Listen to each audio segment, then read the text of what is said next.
Good afternoon, everyone. Welcome.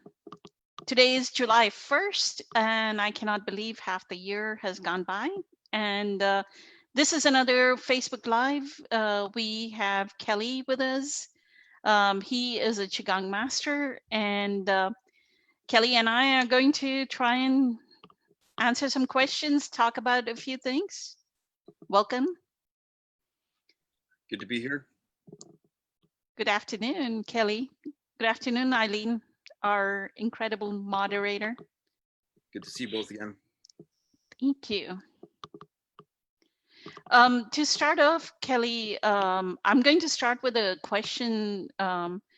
Actually, Eckhart had, as part of his conscious manifestation course, which is, have you taken the conscious manifestation course? Not Eckhart's, no. Not Eckhart's. No. So he did one in 2019, and he just started the one for 2020 this last week. And on Monday, which is this Monday, 2 days back, he had a Q&A. Oh, okay. So the first person that asked, and he gave a 45, I cannot believe he spoke for 45 minutes on that answer. This person asked a question that is actually a meme that goes through. And I'll speak to the meme and then I'll ask you what you think of it. It's about where Eckhart says, don't ask, what do you want? Ask life what life wants to do, what life wants to do through you, or something like that, right? That meme says something like that. And he went 45 minutes into all the nuances of how conscious manifestation helps with it. I'm not sure if the person got the answer. Okay. So what I feel that is really important is when we ask the question, what does life want through me, right? What does life want to do through me? One, there has to be enough presence power. We cannot ask that question out of ego. Exactly. Because ego may say, like our families, if I was just talking about a family right before this session, that everybody's an engineer or a doctor, very intellectual. And then if you end up in that family and you become a chef, or let's say you are the wild duck of the family, right? Then you're outcasted out of that family. So don't, and that's the part that every human has infinite potential. And that is what Eckhart is teaching. And if you look through the greatest leader right now on the planet about law of attraction and conscious manifestation for the past 20, 30 years has been Abraham Hicks. She's known as Esther Hicks, right? So I think finally Eckhart has taken the pointer that it's not enough that he teaches presence. He actually needs to bring the value into presence, right? What does presence actually bring about? And it brings about this, what does life want through me, right? So, and quite a few times he gives the example, he cannot be a boxer, right? If he wanted to be like Einstein, Albert Einstein, and think of theory of relativity, that's not what the vehicle is prepared for. Yes. Right? Yes. So I wanted to give an example of what has happened to me the past few years. Is in 2018, I think, year 2018. Okay, so I talk about limiting beliefs. I've always had a limiting belief that I don't photograph well. So I don't go on video or I don't take pictures. So if you see on my Facebook profile, there are never pictures and there is no video. Right. It just so happened in 2018 because I wanted to start a meditation practice. I started mindfulness at the company that I was working at. Like in the business unit, I promoted mindfulness. That required me to be on video. Like the same thing, the same format that we follow for group meditation, right? That we do a meditation, we talk about some little piece of Eckhart's teachings. In mindfulness in a company, you cannot talk about spirituality, you cannot talk about it, right? But Right. we used to talk about a certain concept. Like if I talk about surrender, I would choose a topic and make it very general and talk about surrender. And then there was Q&A, and then there was a meditation, either breath work or meditation. So exactly, that launched me into being very comfortable with being on Zoom and doing the video teachings or doing, if not, I would never have been here right in front of all of you, right? Oh, So it's like that. Like, what does life want from me? Something arises by itself. We don't have to do it. When we are in presence, um, uh, I love Esther Hicks's words where she says cooperative components. The cooperative components for you to do what you need to do will arise. You don't even have to do anything. It's law of least effort, right? yes. The general manager that you need to meet will answer your question. And you won't believe it. I wrote to this person like 2 or 3 times and she wouldn't answer. So I went and looked up her executive, and this company thankfully had such an open practice that if you wanted to talk to the CEO, you could essentially write to the CEO. It would be okay. You know, sometimes there's hierarchy and you cannot Yeah. write, Yep. you would not write to the CEO. So I kind of knew that maybe she's traveling or something. So I wrote to her assistant a couple of times to her. And then one Thanksgiving, I saw her posting on social media within the company. I said, she has some opening in her this thing. I immediately wrote an email and she responded back. That launched the whole mindfulness piece um, at that business unit. So if you want to talk about what do you feel about people asking this question, and what I feel is if you are not being successful in your life, right, that is the presence practice. Like, what is it when I am in presence? If we are not successful, then that means we are not aligned with our infinite potential. We are missing the mark. We are trying to be a dancer, but we have a good voice and we should have been a singer. It's something like that, right? A mismatch. Yep. Yep. So we just need to find the match. So I'll let you speak, Kelly, and I'll Okay. go on mute. Thank you. Okay. Thank you, Poonam.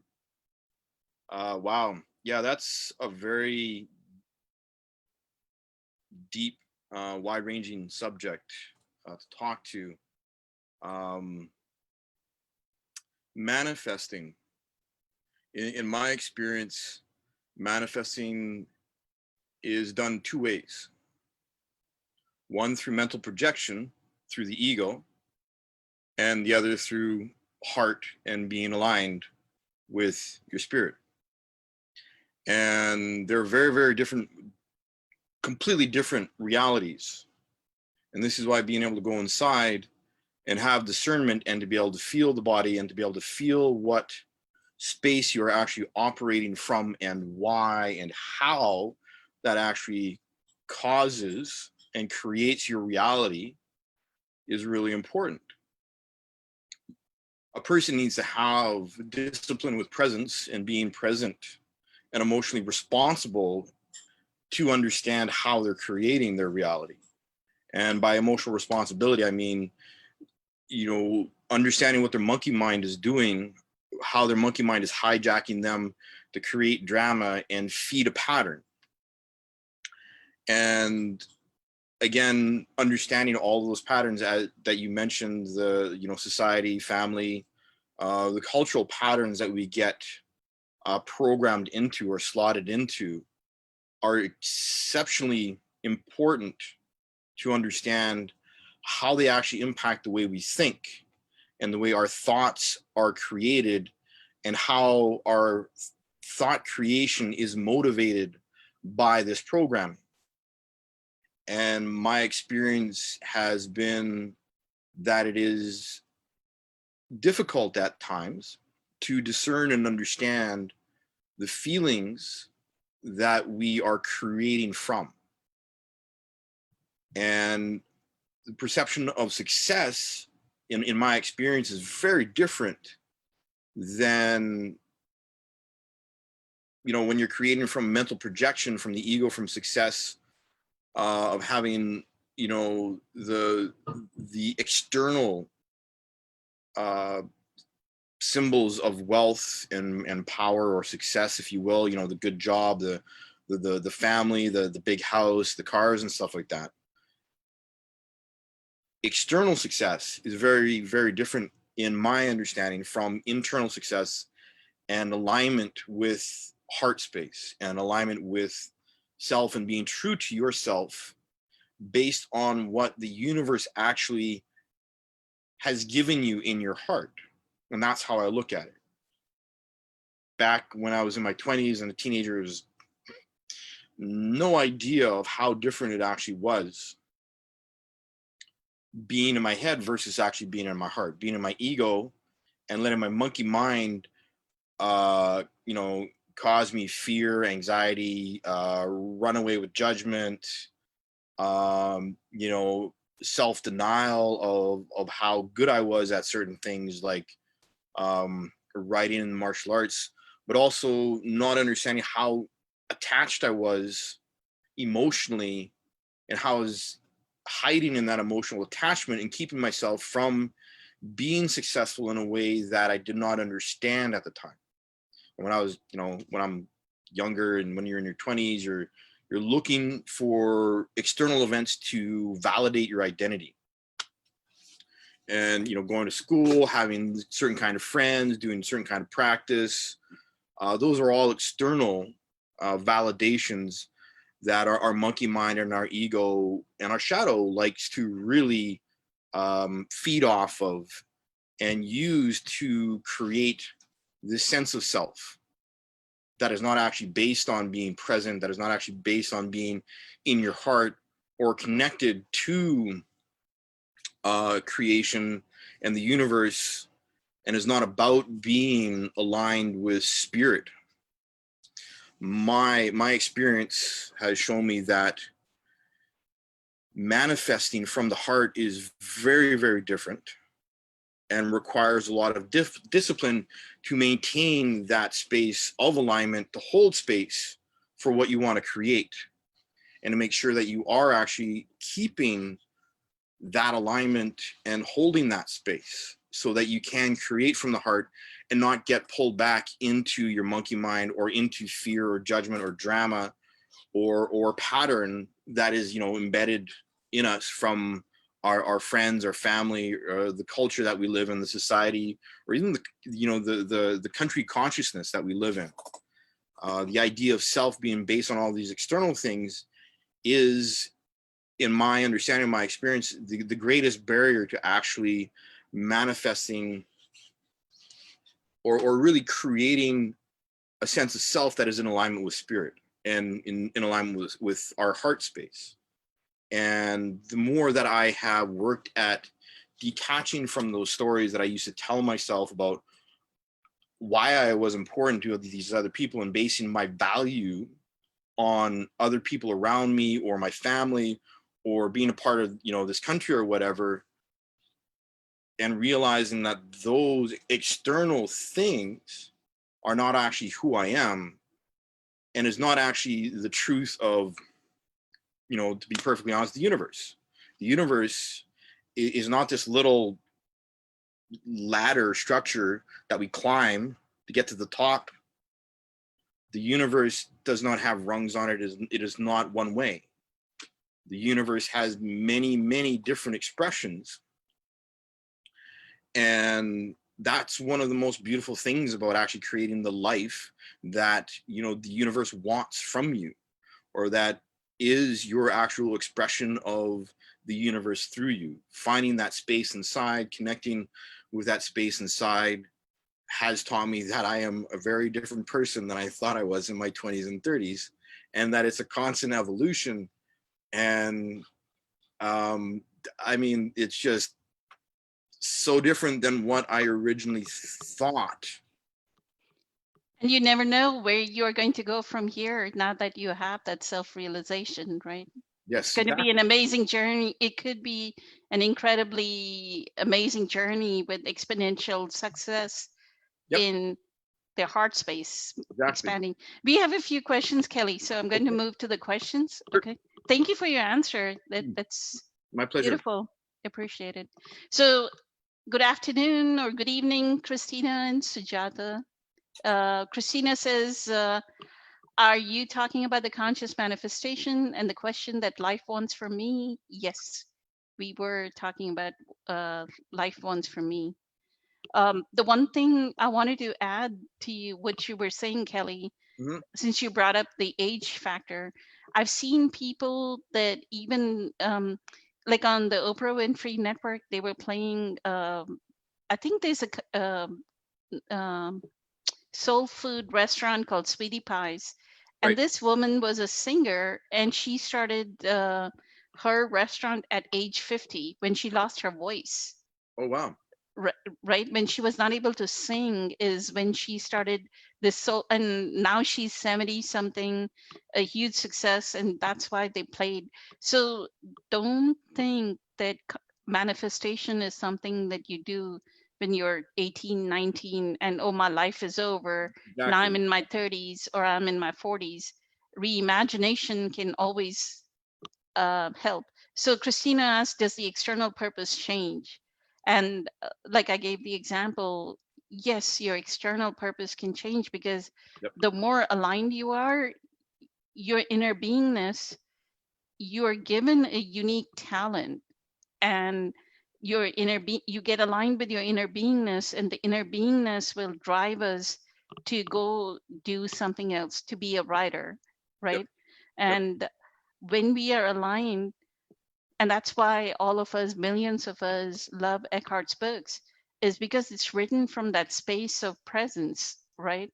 And so the more it's written from a space of presence, the more it resonates with the masses, right? Yes. We can touch more people.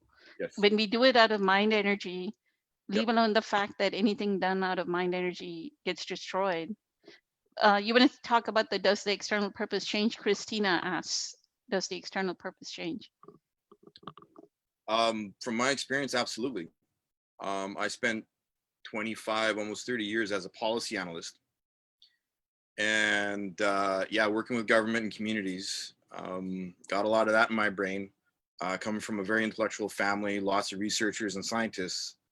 Except I'm a martial artist and I'm a writer, and I love writing and creating with words. So I was talking about your family, Mhm. even though I was not talking about your family before this started. Yep. And my dad had a really bad car accident 2 years ago, and I wound up as his personal care assistant. And I am currently finishing a personal trainer certification to change career paths, and I'm 45. So, it was a huge education to have all these feelings of realizing how attached I'd gotten to being an analyst, and how much I had not given value to all of the decades of training and discipline that I already had, and doing what I was doing with my dad, and how natural it was. And I was like, oh, wait, I know how to do this. This is like just like breathing. This is, in the joy that that I get from supporting my dad is just, that beautiful expression of, and how like it was so unexpected. And I love my dad, but having changed paths in the external space that I'm in has changed so much, and feeling the joy in the change. I wanted to bring up a point about this. Hmm. So look what planetary intelligence did to align you with your inner beingness. it had to bring that accident to your dad. Yep. Yep. You see the interconnectedness. I hope everyone sees the accident did not actually happen because dad did something wrong or anything of that sort. It needed to bring you to surrender. Oh, I know. I know. The morning Right. after the car accident, I actually woke up and I literally had the whole movie of all of the choices and how everything in the universe had converged into that whole event. And I cried. I cried for 2 days because I was just like, right, this is the change that I had been feeling was coming, that my heart knew was going to happen, but I did not consciously think it was going to be like this. And here it is. Yeah, I saw everything the next morning, and it caused my brain to melt because my ego mind was just like imploded a little bit more because it had nothing. It's just like the hamster going around in the wheel, just going, we're going, and just stopping, and then it keeps going and falling out because it's broken, because it couldn't do anything. That's incredible. Thank you so much for that personal story. That's amazing. He said the same thing to somebody who had stage 4 cancer. I actually have a teaching video on it. Oh yeah. The person asked during the conscious manifestation course in 2019 that she didn't know what she should do with her health, and he said that be on the razor's edge of the present moment, die before you die, and look at the grace that your cancer has brought you. So all these huge personal losses are actually our inner being saying, come back here, you're not aligned, come to alignment, right? Come back here. There's things you need to let go of. Yes. Have that little death before you die, or have a whole bunch of little deaths before you die to purify your heart. Yeah. Sujata asks, what in addition to presence is required for a manifestation?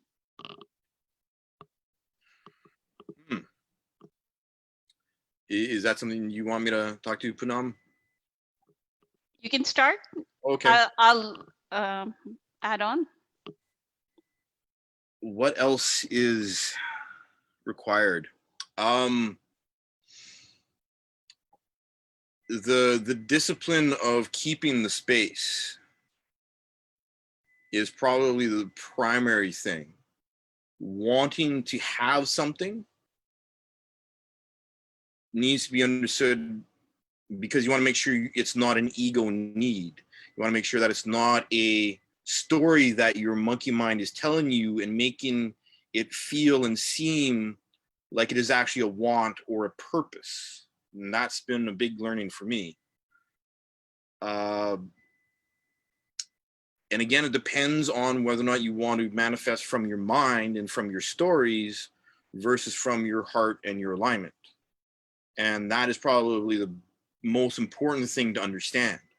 And this is why practicing going inside and being present is so important, because if you do not have that kind of practice, you will be working at manifesting through mental projection, through story projection, and not being in your heart and not being aligned with your heart and not understanding the feeling that you're creating from. And, so many ways that this can be, just understanding the feeling when you have the universe aligned and you're looking for a parking spot and there's the perfect parking spot. That feeling in that moment is really, really important to understand and to remember, because there is a grace, there is a feeling.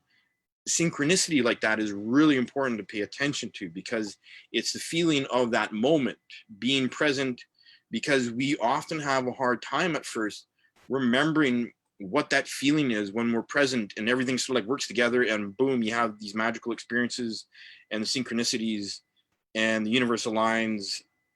And it's important to understand that feeling inside that you are feeling in that moment, because you want to be able to come back to that. You want to be able to remember that. You want to be able to hug that feeling as tight as possible and constantly remember it, so that when you get pulled out of alignment and you have fear and anxiety and judgment and all this drama and your monkey mind is running amok, you want to remember that feeling so that you can pull yourself back to it. And that's why having a physical discipline and having the discipline of going inside is so important. And manifesting from that happens naturally with ease when you begin to build momentum and have weight of practice. When you have practicing going inside, it changes the way things manifest. I like that answer. Thank you. That to know the discernment, right? The discernment of knowing that are we manifesting out of our ego energy, and is it ego energy that is manifesting? Are you becoming a doctor because all your family is a doctor and now Exactly. you're just by rote just following herd mentality, Yep. right? And becoming a doctor? Or Yep. are you going to discover yourself? So I would say, other than presence, nothing is needed. But the qualities of presence that we need to embrace is surrender. Surrender, and also the question, we do this meditation during a group meditation too. Ask the question, who am I? The who am I, but the who am I is the deepest alignment. Your inner being will tell you who you are, right? That you're not a policy analyst, right? That Right. it is your purpose is much more higher when you do your Qigong mastery, because the amount of presence you're bestowing upon your students is much more beneficial to the ether of the planet and Yep. the cosmos than being a policy analyst and going through thought formations, right? Calculations and I completely agree. Yeah. Oh yeah. whatever it may be. So surrender is needed, because one of the things Eckhart says in the conscious manifestation course is obstacles will arise. And he gives the example of martial arts, and he says, you know, when obstacles arise, you have to go with, this is the obstacle, you have to go with the obstacle and turn it around, he says. So unless there is that surrender from presence, so presence is the only thing that's needed, but know the intrinsic qualities of presence Yep. that will allow or bloom your manifestation, which is surrender. Surrender to your obstacles, because Yes. no matter what, obstacles are going to arise, right? But don't use your obstacles. So I'll give you an example of this obstacle part of it. Knowing that about Eckhart's teaching since 2012, I did talk to my manager himself about trying to improve. I couched it in words called emotional intelligence. And I said, we need to improve the emotion. I wanted that sense of cooperation, empathy, all those qualities to deepen within the group itself, right? Right. And he wouldn't support me. My manager wouldn't support me. So it so happened that we got bought by another company, and our organization changed, and the business leader of our unit, he came to Dallas. Just we had a town hall, and when they pushed him into the crowd, he was right in front of me, and all I did was I asked him, do you think mindfulness would be something that you would be interested in introducing into the business unit? And he said, yes, yes, yes, I'll give you the name, write me an email. You know, they're very open, they allow anybody to write them an email. He said, write me an email and I'll give you a contact of a person. and and I kept on it.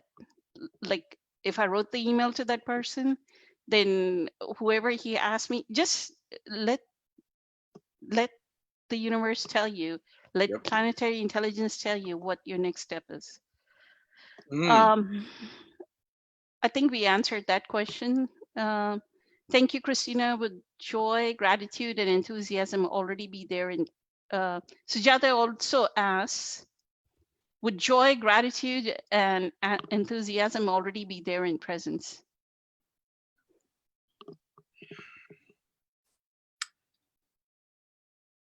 Am I going first again? Okay, just checking. That's a really good question. And my answer, my experience, from personal experience, my short answer is no. Because my experience shifting inward, looking inward, I had to deal with all of the resistance that I had built up to actually being present and being emotionally responsible. There is joy, there is gratitude and enthusiasm, profound contentment and satisfaction. And one of my personal understandings about this is that when you become present and heart aligned, the concepts of how you actually feel are actually different than when you're in your head. The way things actually feel are actually different. The concept of joy, gratitude, enthusiasm, things become a lot more subtle, but much deeper and all pervasive and all encompassing from my experience. But yes, there is joy, there is gratitude, enthusiasm in being present. But there's a learning curve to when you are working through your programming and detaching into a space of observation. My own personal experience is a profound level of fear and agitation from the monkey mind, from the fear-based ego, because it doesn't want to lose control. And so for me, there's an experience of a lot of ups and downs before I began to understand how to stop my mind on a regular basis, on a consistent basis, and have that core space of discipline. This is my experience. So developing that core space of discipline gave way to basically an unwavering faith and conviction and strength of being present and accepting that that was really me. And going through that revelation of like, yeah, that is actually me. I've actually, given this space to myself. That's, what they talk about, waking up to Buddha nature or to your Christ consciousness. Is like waking up to that space was in a way almost traumatizing, because there was so much joy and relief that the work that I'd actually done and was doing, and the things that I was going through, and all the ups and downs that I'd been through, working towards being aligned inside and being still, and working on stilling my mind and the monkey mind, and learning how to turn down the volume consciously, was all worth it. And the joy and the enthusiasm that I have now is not like, it's not a euphoric thing. I have this constant space of like, yeah, okay, it's all doable. Everything's okay. And no matter what that happens in the outside world, that space I keep finding is unshakable. So the joy and the gratitude, like profound gratitude, the depth of gratitude. Again, there's spaces that I felt that I never considered even possible before, in terms of feeling gratitude for all my life lessons, all the people in my life, all the quote unquote challenges, which are just really research for understanding myself more. I mean, I'm actually trying not to like get all teary eyed here, because the depth of gratitude that I feel for having chosen to be strong, having chosen to do this work, having chosen this path without actually consciously knowing it at the time. The depth of gratitude is I have no words for it. It's one of those spaces where it's just, go out on a lake and sit on a lake and feel the breeze on your face.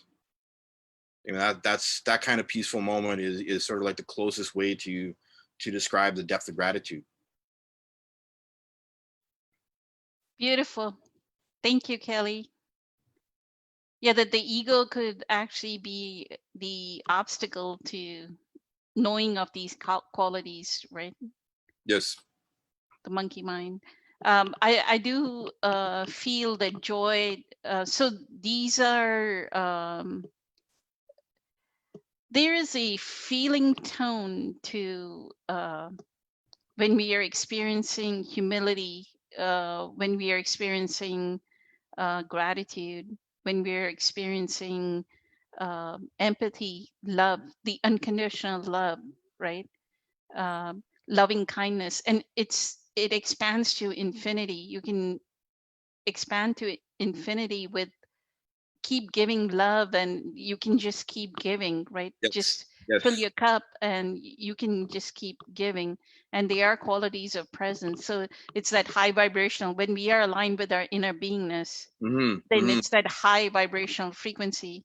And we are given these it almost is like um what is that story in the Bible about Adam and Eve, that Eve she bit off the apple, right? Or Forbidden knowledge. Yeah. fruit Forbidden of the knowledge. tree, knowledge of good and evil. Yep. And I had not heard this explanation anywhere else. But the book, The Nature of Personal Reality, talks about that Eve is the intuitive element. It is presence. That to counteract Adam, the ego, the masculine energy, what needed to happen, or planetary intelligence, or God, whatever you may call it, has given us Eve, which is the feminine principle of presence, the intuitive element, right? So that this doesn't grow and destroy the whole cosmos. Hmm. Hmm. Yes. So there's this intuitive element, and that is the high vibrational frequency of gratitude, loving kindness, exhilaration of that. And it feels like I didn't sleep enough last night. It's like it's so high powered. Like once you go into that stillness, Yes. into presence, it's so Yes. high powered that you just feel like your body is like energetic, right? I'm sure after you finish a qigong session, Yes. you feel that energy, the chi flowing so much that Hmm. there's like, oh, I can take on the invincibility, right? I can take on the world, kind of. Yes. Yeah. That's very true. That's a great analogy. That's a great way of looking at the whole Adam and Eve story. The balance of understanding both the external and the internal, the intuitive and the linear, and having an understanding of how that was a deliberate act to bring forth balanced information and balanced understanding and balanced connection to the universe. And yes, after doing qigong, I mean I've been doing it for such a long time, I really do not need much. But when I'm processing something, or I'm moving across a threshold, either in my training or my internal dialogue, and healing work inside, in alignment with my heart, there are times when I do not sleep, where it literally feels like someone's hooked me up to a few, like, batteries, extra batteries, and everything is kind of shaky, or vibrating, and I'll sort of go, okay, I'll just lie here and breathe. 5 a.m., 6 a.m., 7 a.m. Yay. But there's so much going on that I used to get really angry. This is another learning, the whole learning curve of accepting the information, the wisdom coming out of my body from going inside, is that when your body decides to process, when the universe goes, okay, here's some more for you, and stuff just is literally bouncing around inside, you have to, you just let it do its thing. There are a few more questions, Kelly. June says there is no who, just I am. No, but when we say who am I, it's an insight that needs to arise. If not, like Kelly says, our ego can take over. So to know of your insight, that who am I, this is not just a who am I, like a flippant who am I. It's a Yes. very deep insight inside you from the core of your solar plexus. You're going to get, oh, I need to write a book. And then the writing, the moment when you start writing, it'll just flow. Louise Dunaway was on the Just past gonna few say the weeks. same thing. She said she just wrote, right? And she never ever knew ever in her life, and she's in her 50s, that she would write a book in this year and publish it this year. So that's the who am I that we need to answer. Because who says that somebody needs to be a doctor or a teacher or a person working at Amazon in the distribution center? Who says that they need to be that? They could Yep. be something else, right? Yep. June also asking ourselves who we are is a nice question, but constant asking kills the present moment and prevents consciousness from arising. I'll let Kelly answer after I say this. We don't constantly ask that question, and that is the most important takeaway. We ask it when we are in that depth of presence, and it almost is like you leave it into the ether and you disconnect, let go. The letting go is of far greater power than hanging or holding on, right? So Yes. you have to let go of that question, and you'll be doing dishes or you'll be somewhere else, like driving to go to the grocery store, and boom, some insight will come. Yep. Oh, I need to call this person.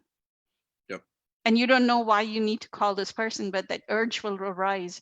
And the moment you call that person will say, oh, I want you to meet the CEO or whatever. Go ahead, Yep. Kelly. Synchronicity, right? Yes, synchronicity. The concept of who and the understanding that I am in Zen Buddhism, there's a koan or a riddle, a Zen riddle that in Zen that's called that basically goes, what is your original face before you were born? Which speaks directly to dropping away all of your externalities, all of your cultural, physical, family, societal conditioning,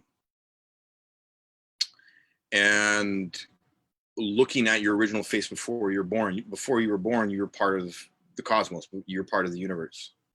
So understanding that you are greater than the small spaces of societal, cultural, fear-based limitations that the monkey mind likes to impose upon us, the fear-based ego likes to impose upon us, is important to understand, is important to look at. And that's what that Zen koan addresses and points to, is not to think about it, because Zen riddles are all about feeling past your conditioning, feeling past your fear, and feeling past where the monkey mind is holding you. And I mean, from my personal experiences, one of the things that I've studied in over the last 20 some odd years is the spiritual methods of using I am, the actual concept of I am, and recognizing our deeper selves, our higher selves, if you will, our heart selves. And when you say I am, you're actually basically saying Om. And that's the Western reflection of that type of spiritual knowledge. And what else does June go on to say? Yeah, exactly what you're saying, Poonam. We're not constantly asking ourselves, who am I? Who am I? Who am I? It is absolutely about letting go of being in observation, knowing that that question is there, but being in observation and maintaining that space of observation so that you can let go, so that you can constantly as something arises, you can observe it and let it go. As something, you know, emotional energy, mental concepts, when you realize and you start seeing a pattern, the whole point is to step back into observation and to feel any resistance to letting go, feel any conflict that your monkey mind wants you to grab onto, or that your fear-based ego wants you to focus on or fixate and put your energy into, and to have that discipline of stepping back and being able to just observe things and let them pass. If you fixate on something, then yes, it can kill the moment because you're fixated on it and you're not letting go of that fixation. You're not letting go of that energy in the mind, and you're not stepping into your heart. That's my understanding. It's beautiful. I love the koan. Who are you before your face was formed? Mm-hmm. Beautiful. Yep. Know of who you are before your face was formed. Yes. Yep. Sujata says, thank you so much. Great answers. I was wondering if any visualization would help a manifest too.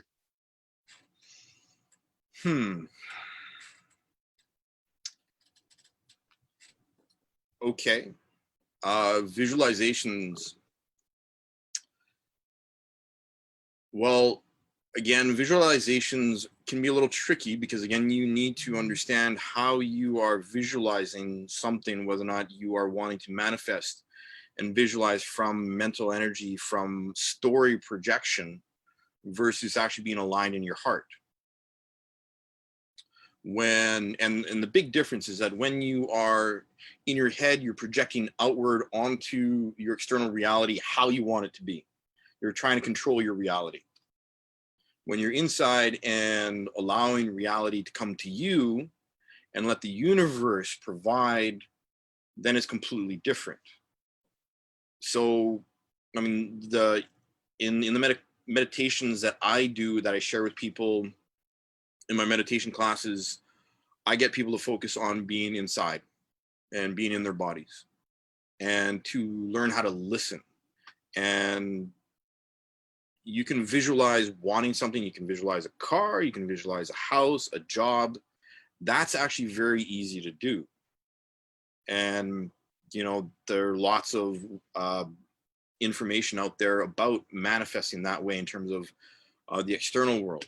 For me personally, a lot of the last 20 years has been about understanding how to manifest the heart space inside so that I can create from my heart.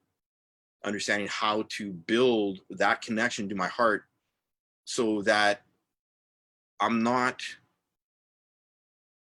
entangled in trying to control my outside world. That I can build, and I can build up momentum so that everything ripples outward naturally from my heart and precipitates outward, instead of trying to, like, oh, I want this car, or I want like this house, and I want this type of relationship. It's very different when you're actually inside and you're asking grace to be the glue, when you're asking grace to guide you in bringing to you what will most benefit your spiritual evolution, instead of what you believe or what you think you need. So I have a question. When you saw the Facebook Live, did a thought arise in your mind, hey, I want to be on the panel during the Facebook Live? Because you never asked me that you wanted to be a guest. I went approached you just by seeing how you were responding to. I saw you respond to some Facebook Live questions and posts, and then I saw on the social media, like on the Facebook group, you were answering some questions, and I liked the way you answered. And I approached you. Yeah. It wasn't that you manifested this, but how did the thought arise that you wanted to be on the panel or you wanted to speak to people? And so now I approached you without you even engineering that, right? So Yeah, I actually had no yeah, I was just happy sharing with people in the group and having conversation. And so, yeah, being invited to be on this panel is awesome because I just get to share. I had no Did you ever have that thought that, hey, I want to, like, I actually, I mindfulness, when you I know started, I had the thought that I want to start mindfulness, right? So then mhm, I followed that thought, kind right. of insight. Um, Um, I was curious. I saw the Q&A, I saw the Facebook live, and yeah, there's the one I guess about a month ago that I actually jumped on and was saying hi and stuff like that, and was interacting with people. And that was a lot of fun, and I was going, oh hey, that was fun. That was cool. All right, I got to share and I got to see what it was like, and I'm always curious to see where people are, especially when it comes to mindfulness practice and how people are supporting other people into the clarity of their practice. And I had I really enjoyed the time interacting on the Facebook Live. I had no yeah, you approached me. Wasn't sort of expecting anything after that. and this is a perfect example of inner being manifesting, because your ego, your mind energy did not manifest this, Oh, right? absolutely. Yeah, yeah. Because if it would have been your mind energy, I just want to take a moment, slow down, and explain this. If it was your mind energy, you would be the one asking me, hey, Poonam, can I be on your panel, right? Yep. You did not ask me. I No. saw the way you answered questions, and I think you posted on the Facebook Live, and I was like, okay, there's helpful information in here, and maybe the members will benefit. And then I asked you, and then you said, I'm a Qigong master. I went, perfect, because his partner actually teaches Qigong, right? Kiming, Eckhart's partner, teaches Qigong. Yes. So this is a perfect, beautiful, incredible example of how inner being manifests. And Kelly may not have no visualization, nothing. It's just the flow of, and this is how interconnected we are. Is he doesn't have to speak it. The psychic element, it's telepathic. It almost is very telepathic that Yep. the enthusiasm flowed into his answers, and I picked up on that enthusiasm. The same thing when Christina was made the moderator, right? I picked up on the enthusiasm with which she responds on the other social media pages. Mm-hmm. And I approached her and I said, hey, would you be willing to be a moderator of this group? And she was like, we had a few messages back and forth, and she said, I'll give it a try, right? But that is the same thing with Eileen. So it's like, it's very telepathic, Yes. picking up the other person's energy and saying, this is the perfect energy for my group, right? That I want that presence to multiply. Um, Mia says it almost feels dissociative, but with the delay, I'm not sure what Mia is referring to. So there's some dissonance between who am I? More presence is needed. If you're getting a dissonance, then more presence is needed. Mm-hmm. Improve your presence power, I would say. That's why the dissociative. So Yeah. wait until you become more firm. Qigong, I would say it's $10 per class. Is Yep. it? Give it a try. If y'all find the benefit, do it once a month. If you can allocate the $10, do it once a month. If you have more money, then do it more often. I know there was a point in time, I say this because there was a point in time I did not even have money to uh, pay Eckhart's website $20 fee, monthly fee, right? So Right. I do understand that kind of constraint, Yep. but do what you can. Um, Well, and Vlad says, I have a YouTube channel, and the basics of what I teach are free on my YouTube channel. In my online classes, I just guide everyone through them and answer questions and help people understand how to approach their practice and to get the most out of Qigong. thank you, Kelly. Thank you for that selfless giving. So that's one thing people can try is the free Qigong Yep. lessons, and then subscribe to some of the classes too, and keep it a regular practice, right?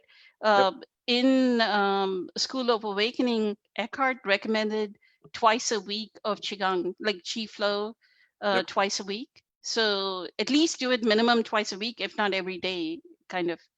It's coming. I'm doing it twice a week, and I got rid of my asthma and my bronchitis and all of my allergies. So, yeah. That's what they recommended. So Vlad says it's coming full circle, biting the apple turned into intuition of present moment, awareness into divine feminine. Can't argue with that. So April says, do you have to pay first to get an answer? You go first, Kelly. I've spoken a lot. So do you have to pay first to get an answer? From pay first to get an answer from my Qigong classes? Is that? I think she means the question when we say, who am I? Do you have to pay first to get an answer? Like when I say, put the question out in the universe. Oh, well, when you are, my experience, doing my inner work, the price you pay is the effort. You have to put in the effort. When you want to actually go inside and you actually want to learn who you are, you have to have the effort. You have to have the courage to be willing to accept anything that comes up. When you're working at manifesting and building and creating from a place of alignment, it requires discipline and it requires a lot of hard work, and that's you get what you put in, and it's that simple. But there are so many layers to that. When you're doing your inner work, there's no way to put it into words, really. It's that personal experience of what have you chosen? What have you chosen to give yourself? How are you giving it to yourself? Are you wanting to create from your monkey mind stories, or do you want to create from your heart? Perfect answer. That it requires effort, and what I would say is a lot of people may think of the Eastern concept of karma, that you have to pay for your bad deeds or whatever, right?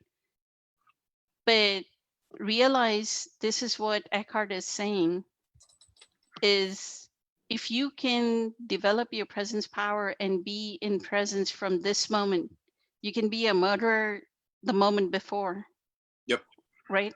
Or you can be the worst criminal the moment before, but now you've had, because of that criminal act, this moment, you developed your presence power. No more payment. You're going to manifest something good. There's going to be, at least the least you would do is have the freedom from whatever caused you to have that unconsciousness to be a murderer, right? Yep. You will at least have freedom from that act, that Yes. you know of your eternal self, that you were unconscious whenever you committed that crime. You were unconscious, that you could never have done anything different than what you did at that moment. But at this moment, from now on, I'm going to be this, whatever we talked about before, which is a source of loving kindness, unconditional love of presence. I'm going to be empathy. I'm going to be kindness. I'm going Yes. to be gratitude, humility. All those are qualities of that high vibrational frequency of presence. So you don't have to pay to get an answer. Can you please repeat the Adam and Eve lesson? It was so good. I'd love to sink it in. Thanks. So here's what the book says is, so according to the Bible, Adam and Eve lived in paradise, and they were enjoying paradise. And then they were presented by a serpent. And if you won't believe it, incredibly, snakes are actually considered to have the greatest intuitive element. Yep. Sadhguru, who's a great teacher in India, he actually plays with snakes all the time. And what he says is because their belly is against the earth, they can feel earthquakes even before we can tell that an earthquake is going to happen. Yep. There are, and if our intuitive powers increased, there would be snakes around us, right? We have the image of Lord Shiva, who has a snake around his head, and he always has the head of the cobra is like right next to him, showing that that element, intuitive element, is what is power, right? Yep.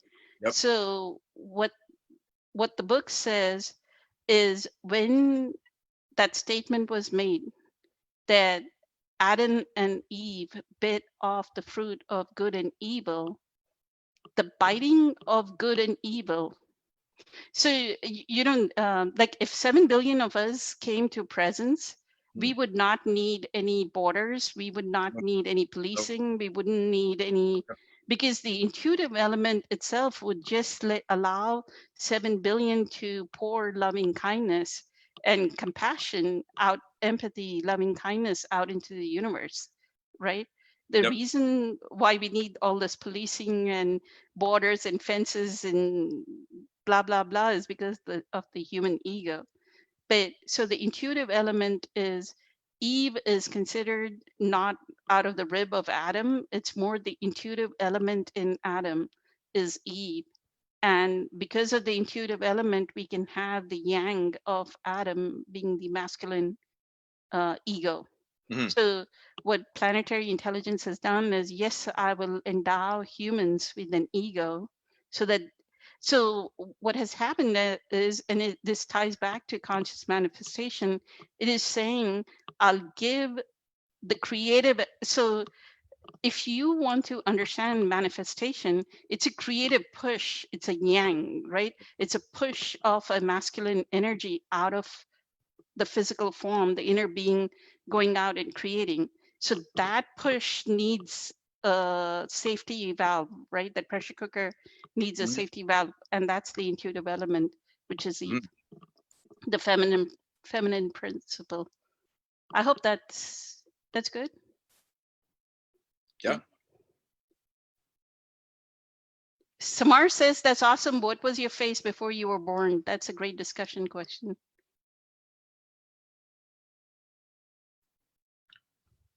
Maria says, I'm planning a move to Florida in August without a job or housing, relying on hospitality of friends. When I focus on the now, I feel peace, feel loved, feel protection and reassurance that I will be guided. But lately, I get messages and images that I should be worrying about starting to look for a job, even though I'm not in Florida yet, and I'm not sure what job I want. If you have any feedback, I would appreciate it.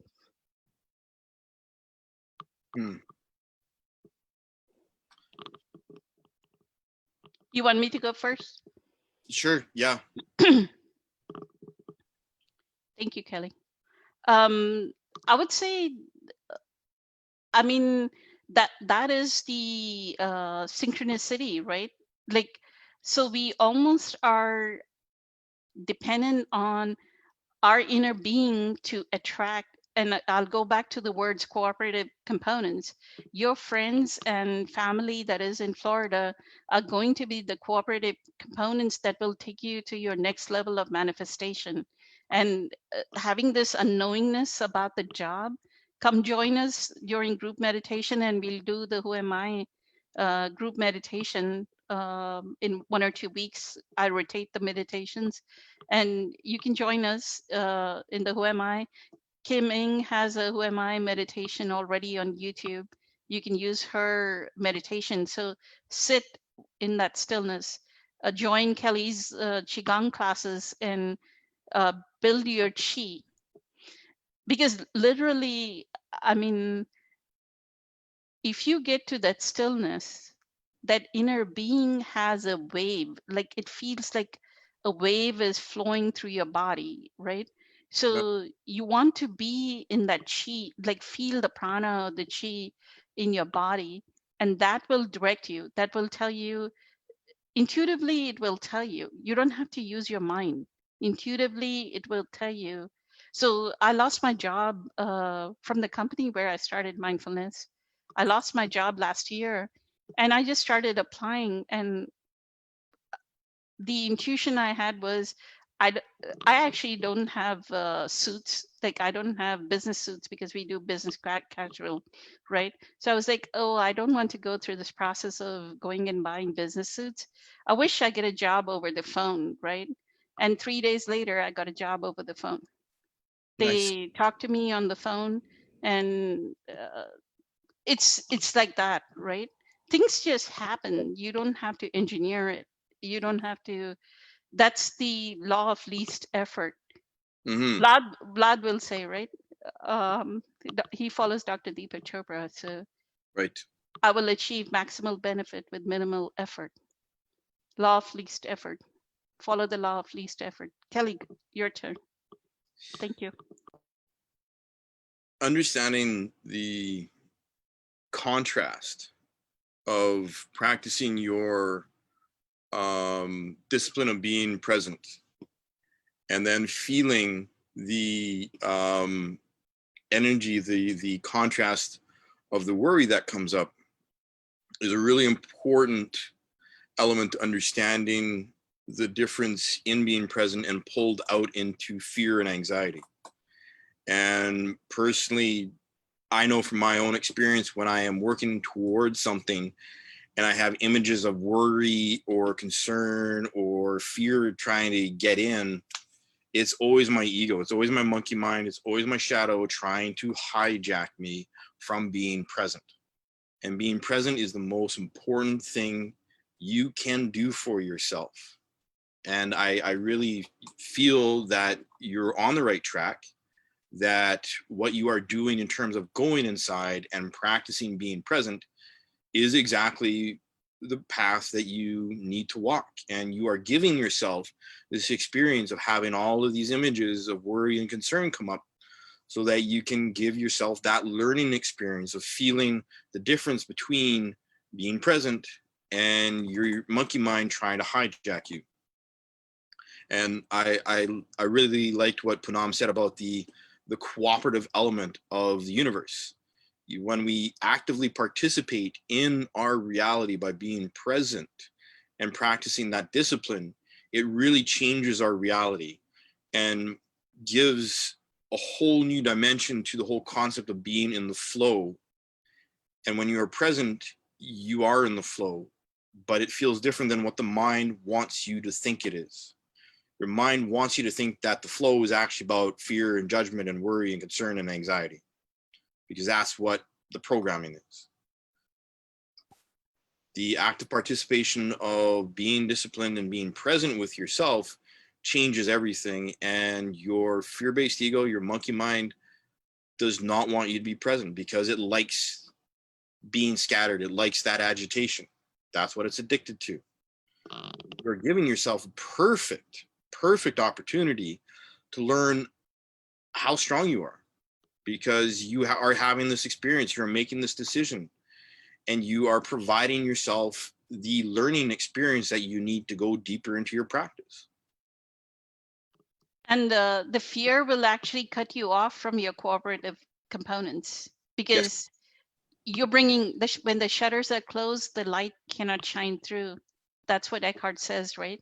Yep. So the fear is all these vibrational frequencies of sadness, despair, depression, fear, anxiety, anger, frustration actually bring our vibrational frequency down. Yes. And that implies Now we're going to bring up challenge with our move, challenge with our where we are going to live. We are not going to like the person. We're going to get irritated by that person. So take care of your fear like a baby, as Thich Nhat Hanh says. Hold Yes. it like a baby and say, I see you, fear. I Yeah. see you there. Yes. Absolutely. Absolutely. I'm going to experience you completely and dissolve you. That's what presence does. Yep. Um, what's the time? We're way above time, but let's finish off the questions. Kelly says, how do you find presence in relationships? And then Mia answered, when you're vibrating on a higher level and your mind is silenced. But Kelly says, how do you do that when emotions take hold? So Kelly's asking, how do you deal with presence in relationships? You want me to go, or you want to talk, Kelly? I can speak to this. Everything is about communication.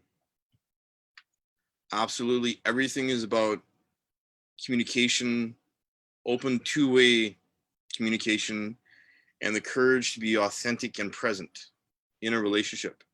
Relationships are one of the most powerful crucibles for personal evolution, because you will have any and all patterning and programming reflected back at you and come up to the surface in a relationship. You have to have the courage to communicate. And my own personal experience, having been married and having gotten divorced,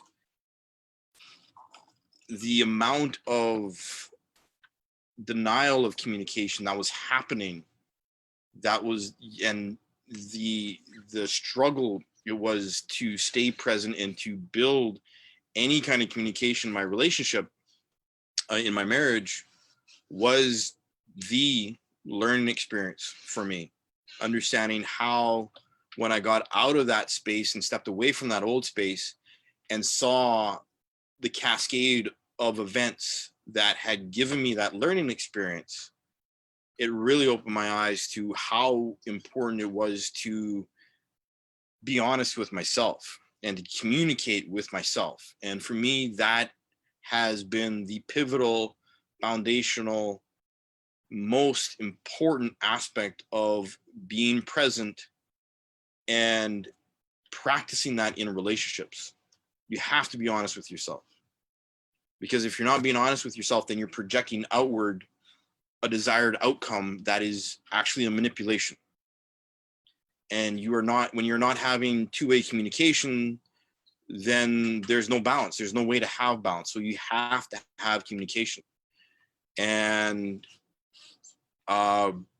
you know, honestly, what comes to mind is the movie Red 2 with Bruce Willis and John Malkovich and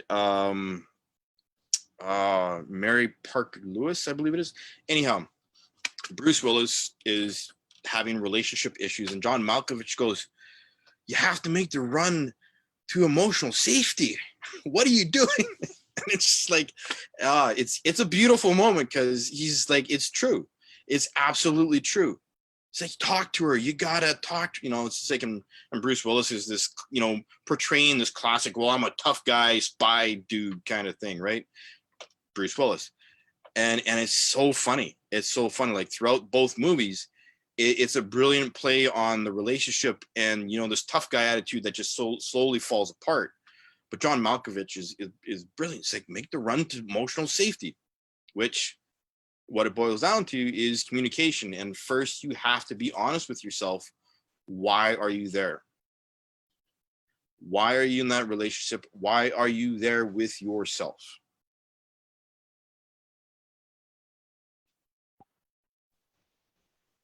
That's beautiful. Communication.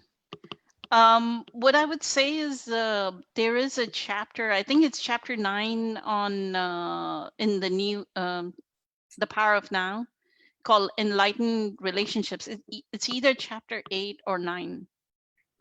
So I would say please read that chapter, because now you are going to use your partner as your spiritual teacher. Yes. And and why are you going to use your partner as your spiritual teacher? Because there's some shared history, shared past. Just like with parents, that's why he says, quotes Ram Dass and says, if you want to know how spiritual you are, go live with your parents, because your parents know what buttons to push. Yep. So now your partner with the shared history knows exactly, you have big buttons and they know exactly what button to push, right? And Yep. we know how to react when we push that button. Um, and they're going to show you, they are going to pinpoint you your limiting belief. So let's say you have an example of saying, I'm not good looking enough, right? There's a self-esteem issue, and you have a limiting belief that I'm not good looking enough. And your partner is going to say, what kind of a shirt are you wearing? Right? What a horrible shirt that is. Yep. When Yep. they say that, right? When they say, they're not actually telling you that, hey, you are horrible or your shirt is horrible. What they're pointing to is, look within yourself. Your inner being is saying, they're reflecting what your inner being would tell you, that you are loved unconditionally. Lynn, you are Kelly. You are, it's Kelly Swan. Kelly, um, you are loved unconditionally. Look within yourself. Why do you hold that limiting belief Yep. that you are not good looking? So look at, listen, right? When they say, take out the trash, and why don't you ever take out the trash? So look at each of the conversations that you're having with your partner. Is it about the trash taking out? Or is it, if they say you are not taking out the trash, your inner being or planetary intelligence is saying that you don't have enough presence power to see that the trash is overflowing. Come back to the present moment, right? Yep. If you're have a dish full of sink that is full of dishes and dirty dishes, and it's been day number 3 and they're dirty dishes, then there's lack of presence, that something needs to be honored. You ate out of those plates. Yep. Those plates need to be honored and washed, right? Mhm. You need to touch with your consciousness all the plates. You need to clean the, why do we need a clean space in our homes? Is we are honoring the space. We're saying, planetary intelligence, I see your inner beingness in this table, and I'm going to clean it, right? I'm going to show that I honor you. I hold it sacred. I'm going to clean it, right? So see and listen. Listening. Wasn't there like a little passage of Eckhart talking about listening, that listen and listen, that your partner is actually the voice of planetary intelligence, the voice of God, showing you what is your limiting belief. And as you drop your limiting belief, you become more and more presence, and you love them back unconditionally. That's Mhm. how presence will help you in your relationship. The more you love them back unconditionally, you will have like one of those solid relationships that are like 60 years. You're like 90-year-old man, and you look at your partner and you say, your whole body blooms up and says, I love you so much, right? The Yep. love will not end. That's how you're going to be, right? Yep. But the presence, look at Eckhart and Kim, the way he's 72, 73, he still loves her like a teenage boy, right? The love that when he looks, his face lights up, his body lights up, luminosity, like luminous self, loving that person that's 60. I don't know how old Kim is, 50, 60 years old, and he's 72. At 72, he loves her so much. Byron Katie and Stephen Mitchell. Look at Byron Katie, like her eyes are bright, and she looks into the eyes of Stephen Mitchell. And Byron Katie is 72, 70, in her 70s, right? So that's how I want everybody here to be, is that you're 70 years old, you're 80 years old, and the way unconditional love pours from you, indescribable, the unconditional. And that's where we all need to get to, is the unconditional love. All this is conditioning, that I have emotions. If you have emotions, then that means you're down here. Bring it back to inner beingness, and this inner being loves all of its creation unconditionally.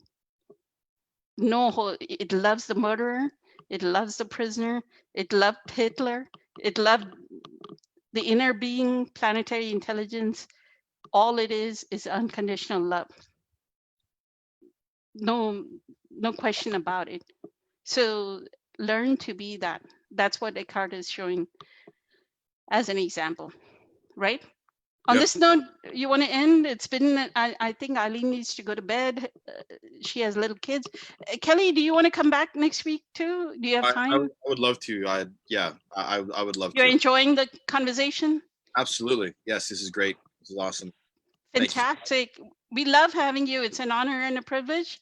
And a huge big thanks to everyone for the incredible support. Eileen, amazing job as always. We got all the questions very easily. We are so grateful that we have you. Get some rest, Eileen. Yeah. Thank you, Kelly. And I'll ask you your question, the proxy question next week. Okay. We didn't get a chance because they asked so many questions, right? Yep. All good. All good. That's in our pocket. That's in our back pocket. Yeah, right. Okay. Have a wonderful evening, everyone. Thanks. Much love. Love. Unconditional love. Bye. Good night. Good night.